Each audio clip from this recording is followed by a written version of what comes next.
Hey friends, Raw Phoenix, Powwow Guy here. Hope you're all doing well. It's Friday, September 26th. It's nice for it to be Friday again. I'm glad it's the weekend. Need a couple days to do some work around the house and such. Anyway, the other night I watched a movie on YouTube. It was free. It was called The Crossroads or Crossroads, something like that. And it was from the 1980s, I think. It had Ralph Macchio and other people in it. Basically, it was like Ralph Macchio's character, whatever his name was, he wanted to be a blues musician. And he knew the legend of Robert Johnson selling his soul at a crossroads in Mississippi, I believe. Made a deal with the devil that if he would learn to, well, I guess sold his soul in order to get awesome at playing the blues guitar and become famous, which Robert Johnson did. He became amazing. Like, apparently, when he was younger, he couldn't play for anything. It was actually like booed off the stage at a talent contest and whatever. So he went to the Crossroads, made this deal with like an old black man, and he became amazing and became famous and died at age 27.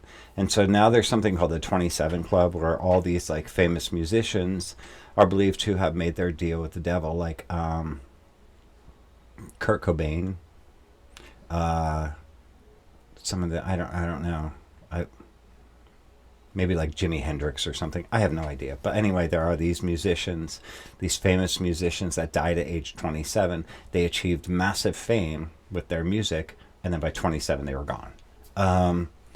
So that's the 27 Club, and the reason I bring this up is because it really sparked my interest in the idea of somebody being able to sell their soul to the devil. Now, in Pennsylvania German culture, there is a talk about it, I guess you could say. It's believed that if you draw a circle around yourself with some sort of white substance like flour or cornmeal or sugar or whatever, place your hand out, left hand out, palm up, and offer yourself to the devil. He will then come and you'll feel something in your hand, and then you will start to learn spells and such. You will gain the powers of magic. But the caveat is that yes, you will have this great magic and you will be able to use it for good if you wish, but you will also feel a compulsion to do, you will be compelled to do certain things expected of you by the devil in order to maintain your power. So these are like favors that you're going to have to do from time to time, however that happens. However, like if you feel the devil talking to you, telling you you have to do these things and so forth. And then before you die, if you can successfully pass on the deal to a blood relative, then you will then rest in peace. But if you cannot, then you will be in eternal torment. So kind of an interesting concept, but I think it's something similar in many cultures, especially folk like Christianity cultures, where we have these crossroads and such with. So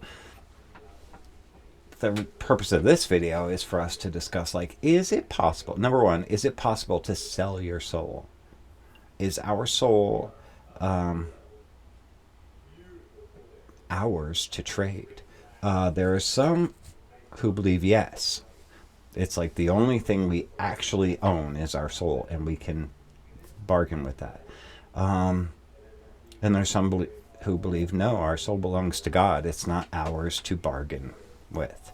And alongside of that belief, the one I just said about it belonging to God and not us, is the idea that the devil knows this and tricks us into thinking we can barter our soul. And then when we're gone, at the end of days, when God comes to judge us, the devil can say, well, they weren't good people and they willingly sold their soul. I don't know any of that. It's all belief. I mean, it's all belief. There's literally no proof for anything I just said. It's all belief.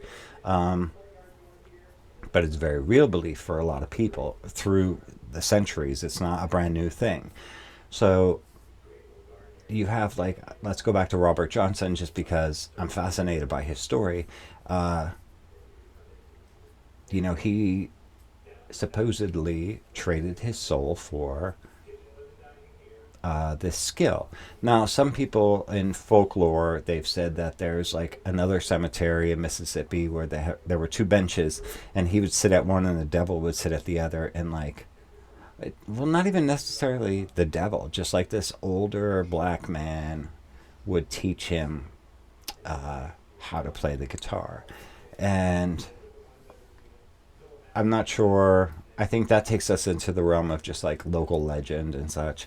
Um, Folklore always kind of builds up around these types of characters, but I'm fascinated by it. And excuse me, the actual crossroads where it took place. I watched another video recently, and it's a very busy like highway intersection now, but supposedly. But then there's another one that's believed to be the crossroads, which is now just kind of like part of a farm field. So it's really hard to say which is the actual proper crossroads and which is like not. We tend to think of these things as dusty old back roads and such, and we think like on like the TV show Supernatural, they go to these crossroads and they can conjure up these demons and such. So the idea of making a deal with the devil, like getting back on track, like number one, I would not want to do that. Somebody just said to me, "Well, try it and see if it works." Like excuse me, I'm having a moment. I don't want to do that, only because I have a spouse and a son and a home and, a career and everything else, and I'm not willing to sacrifice any of that in return for some. I mean, I wouldn't even know what to ask for. I don't want to be famous. And, financially I'm fine. I'm not rich by any stretch of the imagination, but it's enough. And, we're all healthy and happy, and like, that's enough. I'm good. I don't need to be like, that nothing is worth eternal torment. Which I actually don't believe in like eternal hellfire and damnation. I just think maybe like hell is a separation from God, like never being able to rejoin like the source, what our soul is actually connected to, that white light, that nebulous concept of like returning home to our source. I don't know. I don't even know what I'm talking about right now. But anyway, I mean, what are your thoughts on that? Like, can you sell your soul? Can you barter your eternal soul in exchange for like temporary fame, fortune, power, talent, whatever? I think it's kind of a poor deal. I mean, I think there are a lot of people who would give anything to be famous and just to be on TV and in movies and on a big screen, and how people screaming when they see them that they want their autograph. I think that appeals to a lot of people. That does not appeal to me. I would like to. Obviously, I like to be known as somebody who shares information, and that's good enough for me. But yeah, so but a lot of times you mostly hear like in the southern part of the United States about people selling their soul. You don't hear a lot of stories from other cultures and other locations. Although, like I said, in Pennsylvania German culture, we have like the Hexerai gain their powers by making a pact with the devil.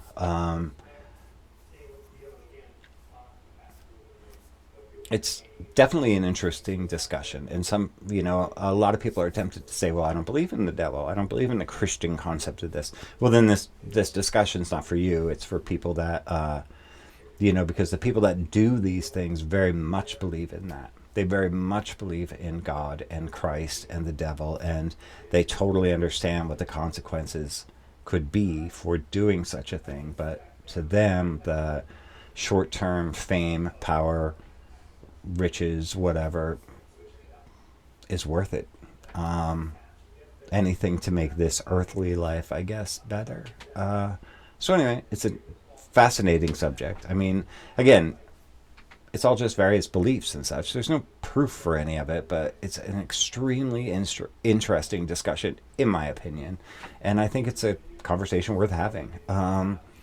Hopefully, nobody watching this video has actually done something to tarnish their soul, if that's possible, or whatever. But certainly that's not for me. So anyway, happy Friday.